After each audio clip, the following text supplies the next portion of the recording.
మనం time travel చేసి 200 ఏళ్ల వెనక్కి వెళ్దాం. ఇయర్ 1813.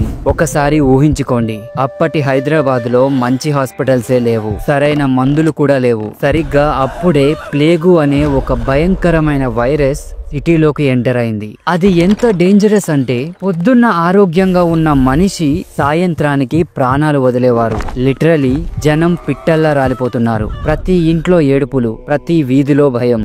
సిటీ మొత్తం ఒక దెయ్యాల దిబ్బలా మారిపోయింది. గవర్నమెంట్ చేతులెత్తేసింది. వేల మంది చనిపోతున్నారు. సిటీ ఎకానమీ మొత్తం కుప్పకూలిపోయింది. ఇక దేవుడే దిక్కు అని అందరూ ఫిక్స్ అయిపోయారు. కానీ వాళ్ళకి తెలియదు, వాళ్ళ ప్రార్థనలకు సమాధానం కొన్ని వందల కిలోమీటర్ల దూరం నుంచి రాబోతుందని. అదే టైంలో హైదరాబాద్ కు చెందిన కొందరు సోల్జర్స్ మధ్యప్రదేశ్ లోని ఉజ్జయినిలో డ్యూటీలో ఉన్నారు. కానీ వాళ్ళ మైండ్ మొత్తం హైదరాబాద్ గురించే ఆలోచిస్తోంది. ప్రతిరోజు వాళ్ళ కుటుంబ సభ్యులు, స్నేహితులు చనిపోతున్నారనే న్యూస్ వాళ్ళకి చేరేది. వాళ్ళు ఎంత టార్చర్ అనుభవించారో ఇమాజిన్ కూడా చేసుకోలేం. కానీ వాళ్ళ చేతుల్లో ఏమీ లేదు.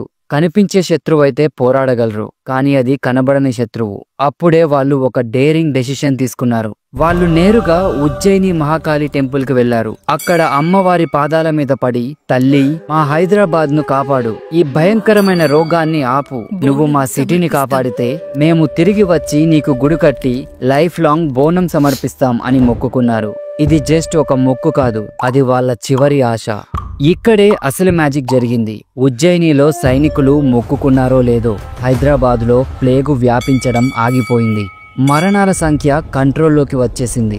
కొన్ని రోజుల్లోనే సిటీ మొత్తం కంప్లీట్ గా సేఫ్ అయిపోయింది. ఇది యాదృచ్ఛికమా లేక నిజంగా దేవుడి దయనా? ఇది ఖచ్చితంగా అమ్మవారి అద్భుతమే అని అందరూ బలంగా నమ్మారు. అయితే వాళ్ళు ఇచ్చిన మాట నిలబెట్టుకోవడానికి డ్యూటీ ముగించుకొని వెంటనే సికింద్రాబాద్ వచ్చేశారు.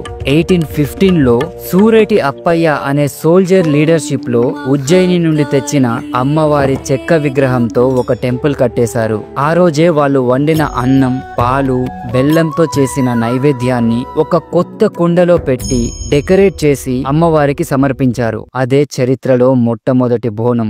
కేవలం కొందరితో మొదలైన ఆ వేడుక ఇప్పుడు లక్షల మంది పండుగగా మారింది. ఇంక్రెడిబుల్ కదా?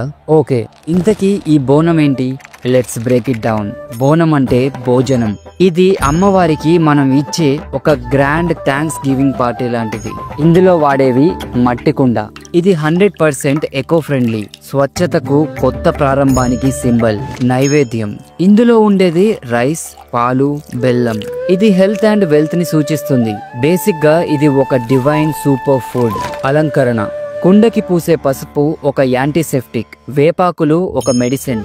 ఇది కేవలం డిజైన్ కాదు, దీని వెనుక సైన్స్ ఉంది. కుండపై ఉండే ఈ చిన్న దీపం చీకటిని తరిమి కొట్టే జ్ఞానానికి సింబల్. ఆ దీపం ఆరిపోకుండా చూసుకోవడమే ఒక ఛాలెంజ్.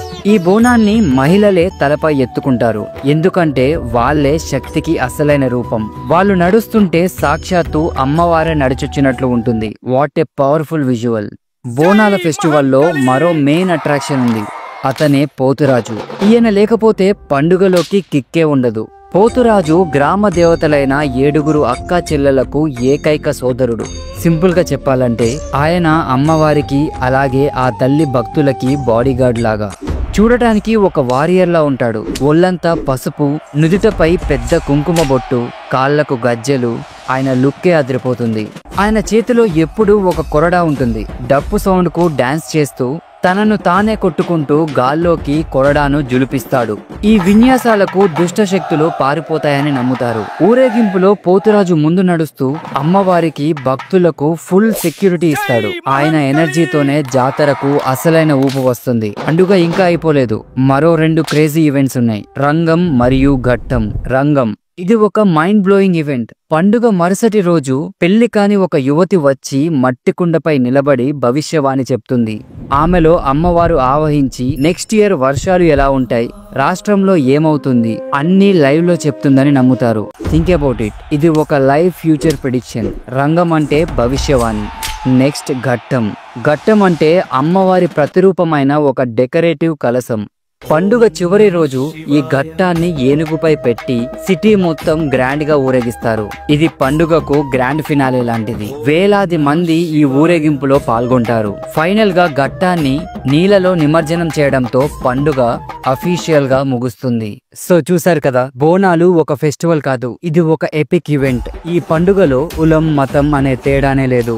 అందరూ ఒకటే, అందరూ కలిసి సెలబ్రేట్ చేసుకుంటారు. మన పూర్వీకులు ఎంత స్మార్టో చూడండి. పసుపు, వేప, మట్టి అన్ని నేచర్ తో కనెక్ట్ అయ్యేవే. ఈ పండుగ తెలంగాణ సంస్కృతికి అలాగే ఆత్మగౌరవానికి సింబల్. అందుకే కదా మన ప్రభుత్వం దీన్నే రాష్ట్రీయ పండుగగా ప్రకటించింది. And that's a huge deal. ఆగండి, బోనాల గురించి ప్రచారంలో ఉన్న ఇంకొక స్టోరీ కూడా చెప్పాలి. ఆషాఢ మాసంలో ఆ జగదాంబిక తన అత్తారింటిని వదిలి పుట్టింటికి వస్తుందట. అంటే ఆ కైలాసాన్ని వదిలి మన దగ్గరికి వస్తుందంట. అండ్ ఇక్కడ ప్రజలు అంటే మనం ఏమని ఫీల్ అవుతామంటే అమ్మవారిని మన కుటుంబంలో ఒకరిగా ఫీల్ అవుతాం.